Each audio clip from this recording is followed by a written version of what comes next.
Welcome to सर्वृक्ष। मैं Rishikesh NCERT chemistry class 11th के part 6 के साथ। प्रीवियस वीडियो में हम सिग्निफिकेंट फिगर्स पढ़ चुके थे और डायमेंशनल एनालिसिस कंप्लीट कर चुके थे। अब हम स्टार्ट करते हैं लॉ ऑफ केमिकल कॉम्बिनेशन। ठीक, तो लॉ ऑफ केमिकल कॉम्बिनेशन में सबसे पहले आता है law of conservation of mass. तो law of conservation of mass जो है वो एंटोनियो लेवोसियर ने दिया था 1789 में। ठीक है, लॉ ऑफ कंजर्वेशन ऑफ मास ये कहता है कि matter can neither be created nor be destroyed. ठीक है, इसी को हम बोलते हैं लॉ ऑफ कंजर्वेशन ऑफ मास। उन्होंने क्या बोला कि अगर कोई भी रिएक्शन हो रही है, ठीक है, तो जो फिजिकल और केमिकल चेंजेस हो रहे हैं उस दौरान क्या होगा, जो नेट चेंज इन मास होगा, जो नेट चेंज इन मास होगा ड्यूरिंग द प्रोसेस, वो नहीं होगा। देखिए मतलब नो नेट चेंज, कोई भी चेंज नहीं होगा। अब हम बात करते हैं लॉ ऑफ डिफाइनाइट प्रोपोर्शन की। तो लॉ ऑफ डिफाइनाइट प्रोपोर्शन जो है फ्रेंच केमिस्ट था एक जोसेफ प्राउस्ट, उन्होंने दिया था। उनका कहना था कि अगर कोई भी कंपाउंड है, ठीक है, तो उनमें जो एलिमेंट्स है उनका प्रोपोर्शन हर बार सेम ही रहेगा, चाहे वो कंपाउंड कहीं से भी लिया हो। फॉर एग्जांपल इन्होंने जिस पे काम किया था वो सैंपल क्या था, क्यूप्रिक कार्बोनेट था। ठीक है, तो क्यूप्रिक कार्बोनेट में क्या था, उन्होंने जब कॉपर कार्बन और ऑक्सीजन का परसेंटेज ऑफ मास निकाला। ये परसेंटेज ऑफ मास कैसे निकाला, क्यूप्रिक कार्बोनेट का टोटल मास जितना भी होगा, ठीक है, डिवाइडेड और ऊपर क्या रहेगा, कॉपर का मास। तो क्या निकल जाएगा, हमारा कॉपर का परसेंटेज निकल जाएगा। अगर सेम अगर मैं बात करूँ कार्बन के लिए, तो यहाँ पे क्या लिखो, कार्बन का मास लिखो, तो कार्बन का परसेंटेज निकल जाएगा। अगर यहाँ पे मैं ऑक्सीजन का बात करता हूँ तो ऑक्सीजन का परसेंटेज निकल जाएगा। तो उन्होंने जब ये निकाला तो जो कॉपर कार्बन और ऑक्सीजन का परसेंटेज था वो कितना आया, 51.35, कार्बन का 9.74 और ऑक्सीजन का 38.91। ठीक है, अब उन्होंने दो सैंपल लिए थे, एक लिया था नेचुरल सैंपल और दूसरा उनका था सिंथेटिक सैंपल। तो ठीक है, दोनों सैंपल जो क्यूपर नाइट्रेट के थे उनमें ये जो प्रोपोर्शन थे ये क्या थे, सेम थे। तो यही क्या है हमारा लॉ ऑफ डिफाइनाइट प्रोपोर्शन। मतलब की पॉइंट क्या है कि जो प्रोपोर्शन मास का प्रोपोर्शन है, मास का रेशियो है, वो क्या रहेगा, कांस्टेंट रहेगा। ठीक है, आप दूसरे एग्जांपल्स भी चेक कर सकते हैं, जैसे H2O है, आप नहीं चेक कर सकते, मतलब जनरली हम देख सकते हैं कि हर बार वाटर का जो रेशियो रहेगा H2 और ऑक्सीजन का, तो H2 2 ग्राम, ऑक्सीजन 16 ग्राम, 2:16। तो ये तो मास का रेशियो है। अगर परसेंटेज रेशियो भी हम करते हैं तो सेम आएगा। अब हम बात करते हैं लॉ ऑफ मल्टीपल प्रपोर्शन की। ठीक है, ये जो लॉ जो थोड़े से कन्फ्यूजन है, मतलब बार बार इनको भूल जाते हैं, थोड़ा सा ध्यान से पढ़िएगा। तो जो लॉ ऑफ मल्टीपल प्रोपोर्शंस है वो डाल्टन ने दिया था 1803 में। इसमें ये डाल्टन क्या कहता है कि अगर कोई दो एलिमेंट हैं और वो कंबाइन होके दो डिफरेंट कंपाउंड बना रहे हैं, जैसे हाइड्रोजन ऑक्सीजन मिलके वाटर भी बनाते हैं और हाइड्रोजन ऑक्सीजन मिलके हाइड्रोजन पर भी बनाता है। तो अगर उसमें जो दो एलिमेंट हैं अलग अलग, उनमें अगर कोई एक एलिमेंट कांस्टेंट है, जैसे दोनों में मैं अगर बोलूँ कि हाइड्रोजन हाइड्रोजन 2-2 ग्राम है, तो जो दूसरा एलिमेंट का प्रोपोर्शन है वो क्या होगा, होल नंबर का रेशियो रहेगा। जैसे 16/32, तो ये 1 रेशियो का होल नंबर रेशियो आ रहा है, ratio of small whole number. तो 16/32 क्या है, होल नंबर का रेशियो है।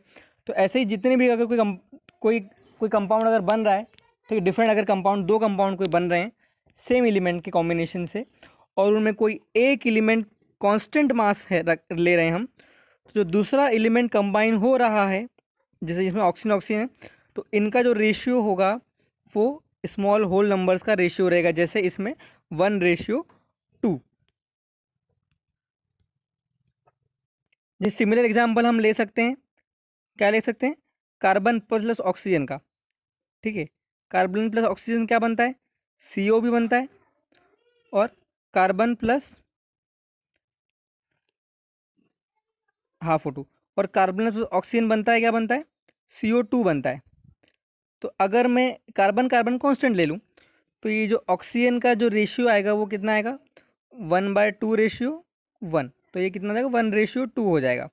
ठीक है, तो मतलब जो इसमें ऑक्सीजन का रेशियो आने वाला है वो 1:2 हो जाएगा। आप ट्राई कर सकते हैं, C+½ O2, मैं आपको एक बार फिर से लिख देता हूँ यहाँ पे, तो आप खुद से एक बार इसको ट्राई कर सकते हैं।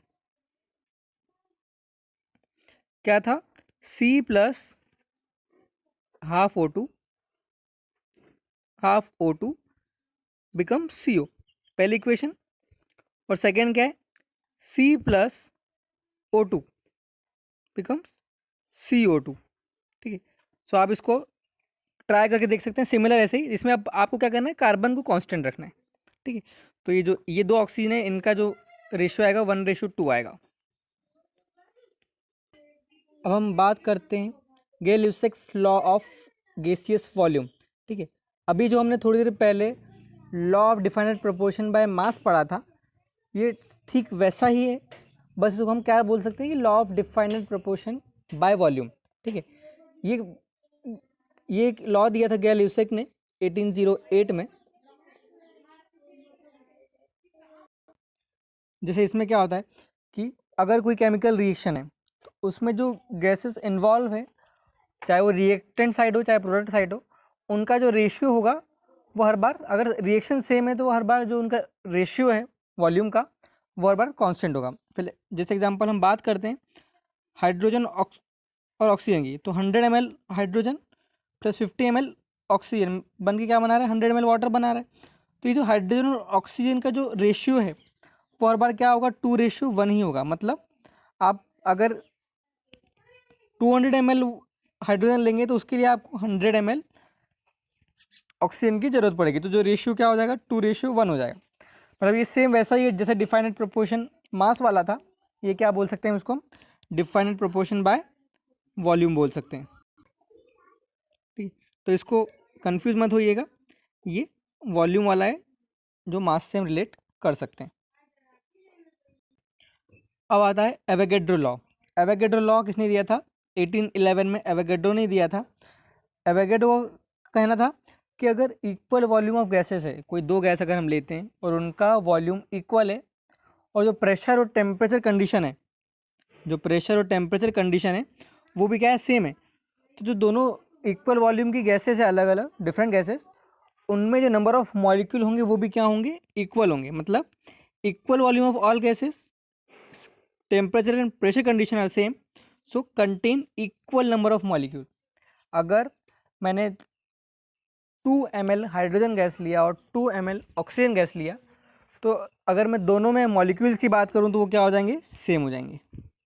मगर ये जो एवोगैड्रो लॉ है, इसके साथ एक बड़ी प्रॉब्लम थी कि ये सही है, अभी हम इसको सही मानते हैं, बट एट दैट टाइम इसको कोई सपोर्ट नहीं मिल पाया था। सपोर्ट क्यों नहीं मिल पाया था, क्योंकि उस टाइम पे ऐसा माना जाता था कि सेम एलिमेंट जो है वो कंबाइन होके कोई कंपाउंड नहीं बना सकता। जैसे अगर हम बात करें हाइड्रोजन, हाइड्रोजन सेम मिलके हाइड्रोजन गैस नहीं बनाता, तो ऐसा उस टाइम पे माना जाता था कि सेम एलिमेंट्स कंबाइन नहीं हो सकते हैं। तो यही एक मेजर कारण था इसको सपोर्ट नहीं मिलने का, कि जो सेम एलिमेंट है वो कंबाइन नहीं हो सकते थे, उस टाइम पे ऐसा माना जाता था। और आफ्टर 50 ईयर्स, मतलब 1811 में इन्होंने लॉ दिया था, और 1860 में इनके वर्क को क्या किया गया, इनके वर्क का इंपॉर्टेंस बताया गया। कहाँ पर, स्टैनिस्लो कैनिज़ारो में, ठीक है। मतलब जो पहली इंटरनेशनल कॉन्फ्रेंस हुई थी केमिस्ट्री की जर्मनी में, वहीं पर स्टैनिस्लो कैनिज़ारो ने इनके वर्क का इंपॉर्टेंस वहाँ पर बताया था। सो आज के लिए इतना ही। डाल्टन्स एटॉमिक थ्योरी को हम नेक्स्ट वीडियो में कवर करेंगे। So thank you for watching.